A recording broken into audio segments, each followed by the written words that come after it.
evening and welcome to NTD News. I'm Stephanie Cox. Here are today's top stories. A White House update on the spy balloon and the latest object shot down over North America. What we're learning and what's missing from the latest briefing. We now know that Trump's legal team had turned over more documents to the feds months after the Mar-a-Lago raid. His attorney on what happened. Florida's latest push against so-called woke ideology, this time in banking and finance. How Governor DeSantis plans to fight ESG. The latest immigration data shows a decline in unlawful crossings in January. The Biden administration says its policies are working, but a new poll shows Americans feel otherwise. A man speeding through New York City seriously injured multiple people today, running some over. 2 are in critical condition. 2 are in serious condition.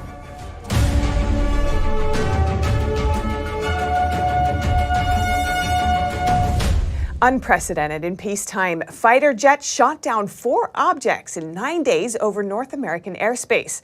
NTD's Iris Tao brings us the latest on the White House's response. Questions are mounting after U.S. jets grounded 3 more unidentified objects in 3 days over North America, all happening just days after the U.S. destroyed a Chinese spy balloon.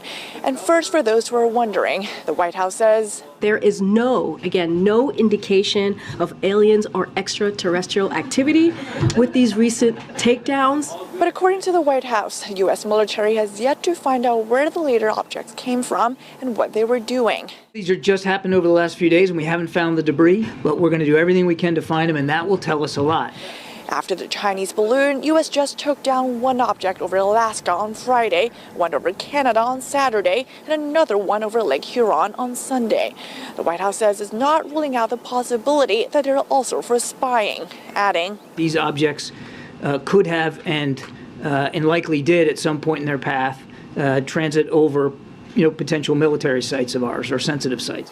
Meanwhile, the Biden administration is being pressed on why we're seeing and shooting down so many so-called objects all of a sudden.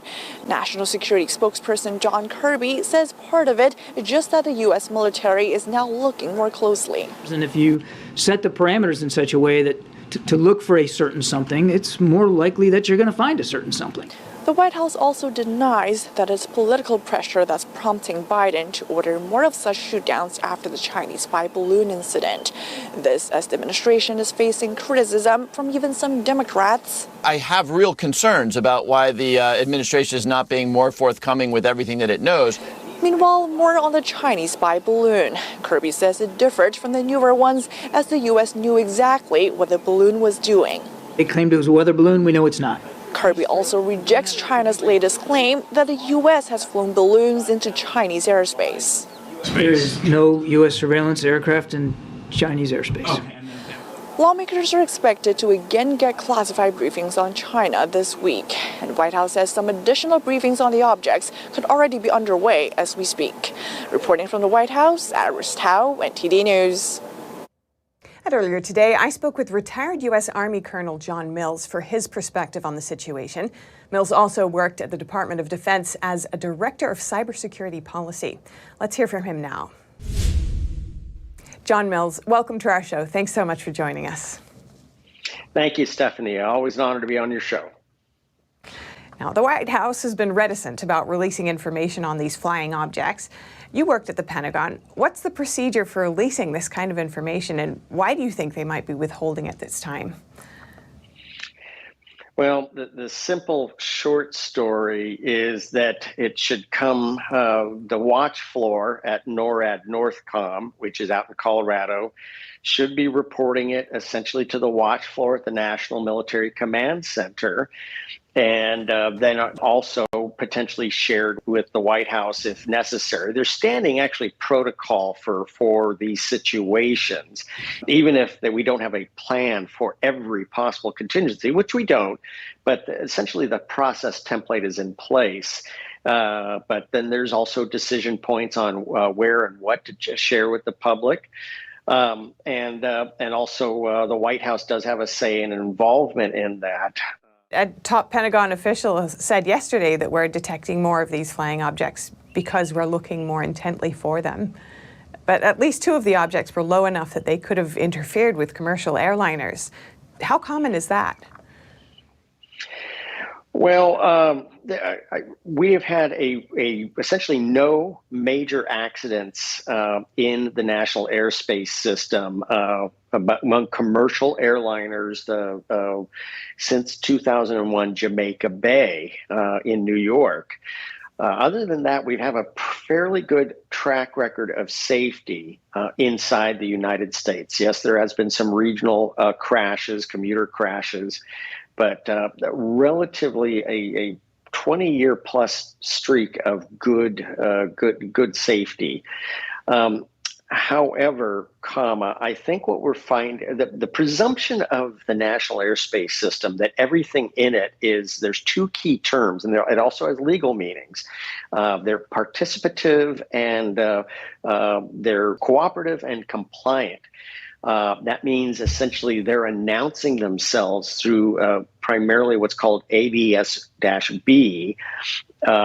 And radar sweeps, the radar returns from the radars are really secondary or tertiary. And I think we're finding out probably weren't even being looked at because we presumed that everything is squawking and identifying itself. So what do you think that these objects could be? I think it's pretty likely and very highly likely that these were Chinese spy balloons. Google briefed me in 2012 on their Loon project to use high altitude balloons. And it immediately said, that looks like the old CIA Skyhook and Ashcan projects. And they said, yes, it is. They gave us the plans through a FOIA and we replicated them. I think the Chinese very likely borrowed, stole, or were given the plans from Google, who was recycling an old CIA program. The U.S. has imposed sanctions on 6 Chinese firms over its spy balloon programs. What other action do you think the U.S. should take, if anything? Well, we're going to have to ramp up our air defense. Admittedly, we even during the Cold War days showdown with the Soviet Union, we retired much of our air defense against bombers because we realized, because of the Corona spy satellite program, we realized the Soviets simply did not have that many bombers. And the threat was really ballistic missiles. So we probably need to call up some guard and reserve squadrons to supplement the small number of interceptors we have. We may even need to deploy some Army air defense radars to provide better situational awareness in the gaps and seams we've identified. And we need to start taking this seriously. General Van Herk at a conference in summer of 22 actually spoke very clearly about his lack of air and, most disturbingly, I would say, undersea situational awareness on the approaches of the United States. So the Chinese found a gap in seam. They've been playing it, and we're playing catch up right now. All right, John Mills, retired U.S. Colonel and former Department of Defense Cybersecurity Director. Appreciate your time. Thank you, Stephanie. Always an honor to be on your show. Over the weekend, reports said former President Trump's attorney had turned over more materials with classified markings months after the Mar-a-Lago raid. Trump's attorney has now responded. NTD's Arlene Richards has that update. We conducted a search back in December, which is where we found these documents, and we turned them over immediately. These were not turned over last week, although the DOJ leaked it last week. This was turned over back in December. Former President Trump's attorney is clarifying to CNN when additional materials with classified markings were turned over to federal agents. Reports critical of Trump's handling of the documents say he hasn't been cooperating with investigators. His attorney disagrees. We've tried to work with the DOJ. We've tried to do searches of all the relevant places. And anytime we found anything, we've immediately turned it over. Trump faced more scrutiny after news broke that President Biden's attorneys turned over classified documents to the National Archives last November. Biden and his attorneys had stressed their willingness to cooperate. But recent emails released by the National Archives reveal Biden's attorneys likely found more classified documents than they reported last month. The archives released 74 pages on Friday in response to several Freedom of Information Act requests. In a November 7 email exchange, the archives asked Biden's attorneys to ensure that the boxes in your office in Boston remain secure in a locked space and are not accessed by anyone. The email was sent 5 days after Biden's attorneys said they discovered classified documents at the Penn Biden Center. When asked what the boxes were doing in the attorney's Boston office, Biden's press secretary said this. I can't speak to it from here because I just don't know what you're speaking to, but I would refer you to the White House counsel's office to get more specifics. Biden's attorneys also said in the email that they were checking for classified documents at a second Penn Biden Center located in Pennsylvania. Arlene Richards, NTD News. Proposing to end so-called woke methods in Florida's financial system, Governor Ron DeSantis today said he's targeting what's known as ESG. ESG stands for Environmental, Social, and Governance. The Corporate Finance Institute describes ESG as a system that shows stakeholders how to sustainably invest based on environmental, social, and governance criteria.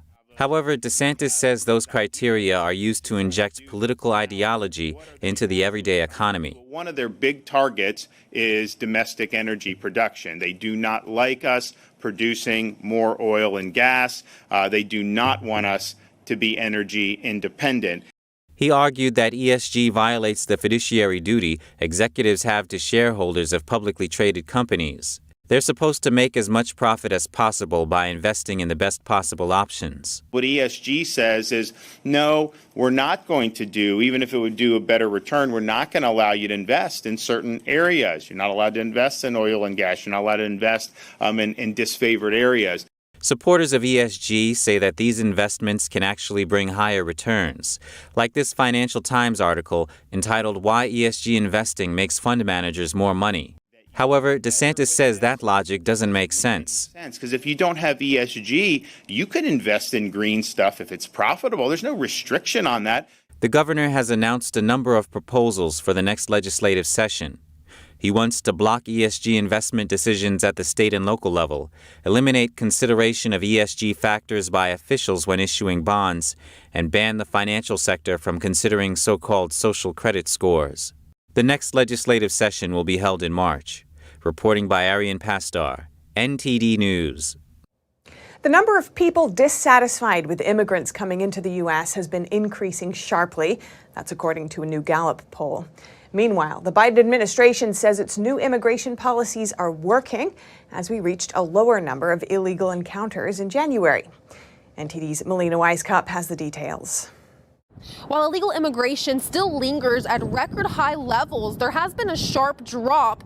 During the first month of this year, Customs and Border Protection reports that there were just over 156,000 encounters for the month of January, which is a 40% drop from December. But while this is a drop during the Biden administration, here's more context for this new data. Prior to the Biden administration, we haven't seen that many apprehensions in a month since May 2019, and that itself was an aberration in apprehension figures. January is generally the month of the year when the fewest migrants enter the country illegally. The Biden administration says last month's decline is thanks to its new expanded humanitarian parole policy. Customs and Border Protection writing in a statement, the significant decrease in Border Patrol encounters is indicative of the successes of the measures announced by the administration. The policy in January granted more than 11,000 Cubans, Haitians, Nicaraguans, and Venezuelans legal entry and work authorization. Despite the administration's efforts, Americans are increasingly discontent with its immigration policies. So some lawmakers are now proposing moving separate bills in parallel, one that would address border security and another that would address immigration reform. We have asked a couple of lawmakers about this specifically. Here's a few examples of what they've told me. Border security first. Well, the amount of money we have spent on the border gone through the roof. Immigration reform, nothing. So if my colleagues say we want to do them both together, I'm interested in that deal. Passing border security bills is proving challenging for the slim Republican majority in the House. They were originally supposed to pass the Border Safety and Security Act as one of their first bills, which would have allowed the DHS to turn away illegal crossers in order to gain what's referred to as operational control of the border. But this bill met with pushback from at least one Republican in the House, one moderate Republican, Representative Gonzalez. Now leadership in the House says they're working on a broader border security package. Reporting in Washington, D.C., Melina Weisskopf, NTD News. Next, a response from a UK agency about COVID vaccine safety issues. Previously, we reported on an allegation from Judicial Watch that U.S. and UK health officials had a secret agreement. They allegedly were concealing information about adverse vaccine reactions. The UK's Medicines and Healthcare Products Regulatory Agency later responded in an email to NTD. A spokesperson said, quote, "It is usual practice for regulators to have confidentiality agreements in place in order to facilitate the rapid exchange of vital patient safety information." Judicial Watch exposed the confidentiality agreement through a Freedom of Information Act request. It included a lengthy email exchange between U.S. and UK health officials about adverse vaccine reactions. The MHRA spokesperson said they agreed to the release of the email on the condition that it not identify individual patients. And a man driving a U-Haul truck plowed into scooter riders and swerved onto sidewalks for several miles in New York City today. Police were finally able to pin the truck against a building. We have 8 people struck, 2 are in critical condition, 2 are in serious condition, and 4 sustained minor injuries. What we saw today is a clear example why every moment of every day, the NYPD must be prepared for every possibility. Police say one of the 8 injured is a police officer who took action during the incident. The man in the truck sped through Brooklyn for more than 3 miles before police stopped him near the entrance to a tunnel leading to Manhattan. And we'll keep you updated on that story. If you have any news tips or feedback for our show, remember you can email us at eveningnews@ntd.com. And coming up, deep fake news anchors. They're reportedly being promoted on social media by pro-China bots, and they're repeating Communist Party narratives. And in the NFL, 24 hours after the big game, people are still talking about that one penalty. We'll bring you what the player involved has to say about it. That and more coming up.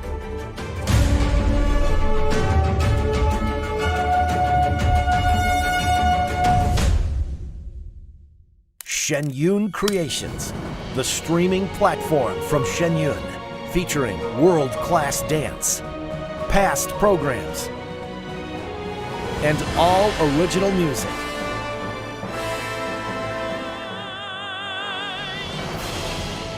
Masterclasses, behind the scenes, comedy, and more.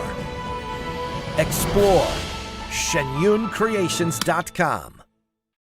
Navigating a world of economic madness, you need to have the right guide. What do today's decisions mean for your tomorrow? We ask why. What's the alternative? Uncover the deeper reasons and the hidden influences, and highlight the real opportunities for profit. At NTD Business, we connect the dots for you. Good evening. Thanks for joining us. NTD Business. I'm Paul Green.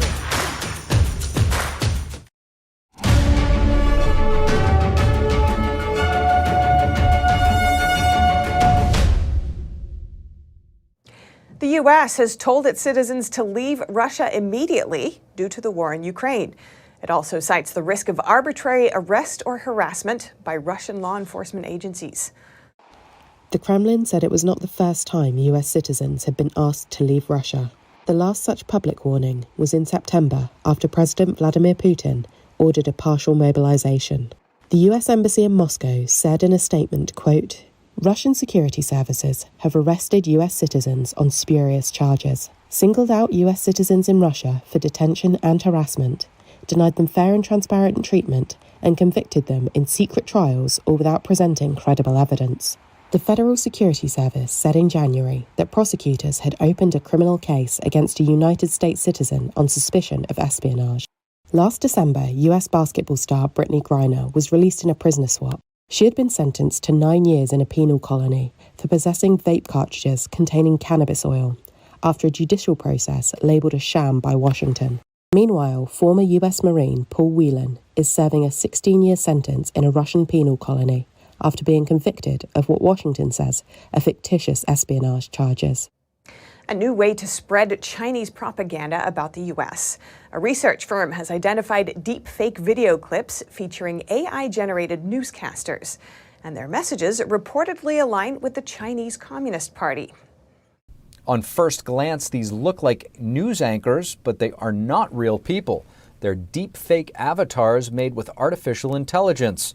It's unclear who is behind this, but last year pro-CCP bot accounts sent them out over Twitter and Facebook. But this is the first time we've seen footage of an entirely fictitious fake person used in a politically motivated influence operation. This particular set of videos was promoted by an operation that we call Spamouflage, which we've been tracking since at least 2019, and routinely amplifies narratives that align with Beijing's strategic interests. The research from Graphica issued a report on this broader campaign.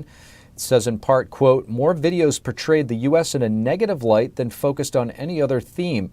These fake news anchors were made with technology from British AI company Synthesia. I'm on the Synthesia company website. I'm clicking on create a free AI video. And for the script, how about let's have the avatar say, hi, I'm a correspondent for CNN. They say I'll get the video in my email in just a few minutes. Hi, I'm a correspondent for CNN. Thanks, Anderson, for having me on your show. This technology is spreading rapidly around the world. China's state media has even created a whole team of AI news anchors. The proliferation of deepfake videos makes it dramatically harder to combat disinformation. Scary stuff. Now, over to sports news. Here's NTD's Dave Martin with today's top stories. Thank you, Steph. The Kansas City Chiefs are Super Bowl champs after downing the Eagles 38-35 last night in a thriller. The game ended with some controversy, though, as Philadelphia cornerback James Bradbury was called for holding on a crucial third down play with just under 2 minutes remaining that many thought shouldn't have been called. The new set of downs allowed the Chiefs to run the clock down and kick the game-winning field goal with just under 8 seconds left. But while many complained about the call, Bradbury himself was honest enough to admit what happened. Said the former Pro Bowler, quote, "It was a holding. I tugged his jersey. I was hoping they would let it slide." Now, while the game itself had plenty of highlights, events around it did so as well, starting with a very moving national anthem sung by Chris Stapleton. Dressed in all black, the country music star kept it simple and allowed his raw emotions to come through. The touching performance drew rave reviews online and had Eagles head coach Nick Sirianni, among others, in tears. Meanwhile, the commercials, which went for upwards of $7 million for a 30-second ad, were mainly lighthearted with a number of A-list actors on the docket. But one of the few serious ones was aimed at Tesla's full self-driving feature. The ad was by the Dawn Project, which is funded by billionaire Dan O'Dowd. It shows what appears to be a Tesla running over various objects in its path and calls for the National Highway Traffic Safety Administration to turn off full self-driving until it's fixed.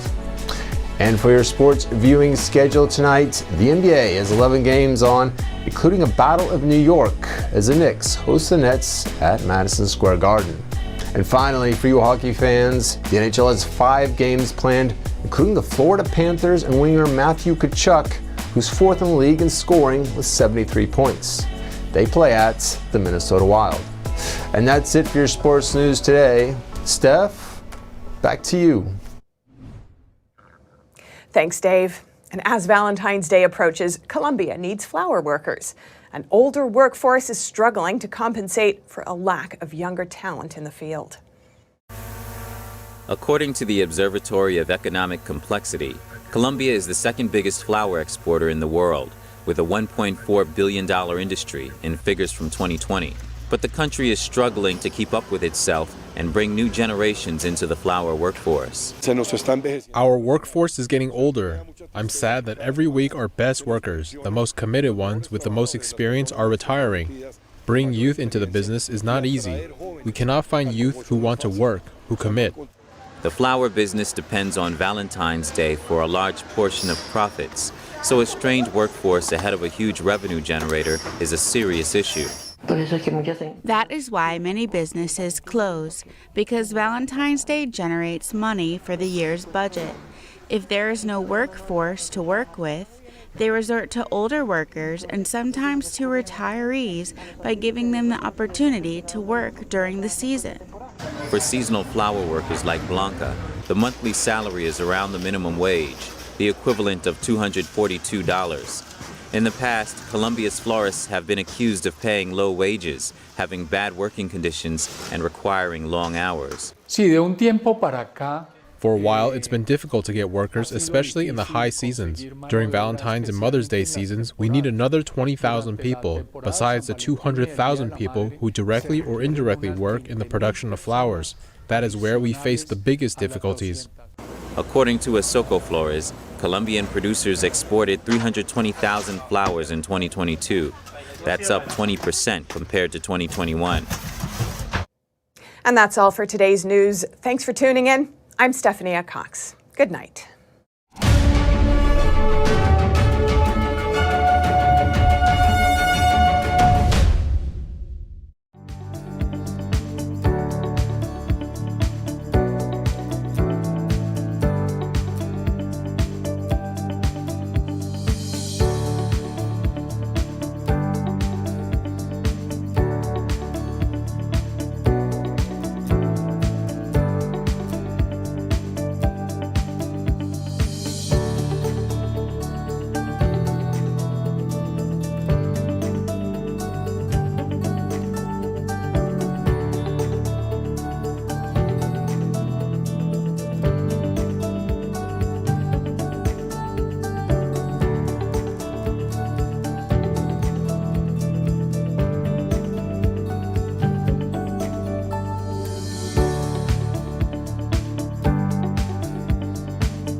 Thanks for watching us on YouTube. Did you know YouTube only keeps selective videos on its platform? So if you want to make sure you get the full picture, just subscribe to our newsletter.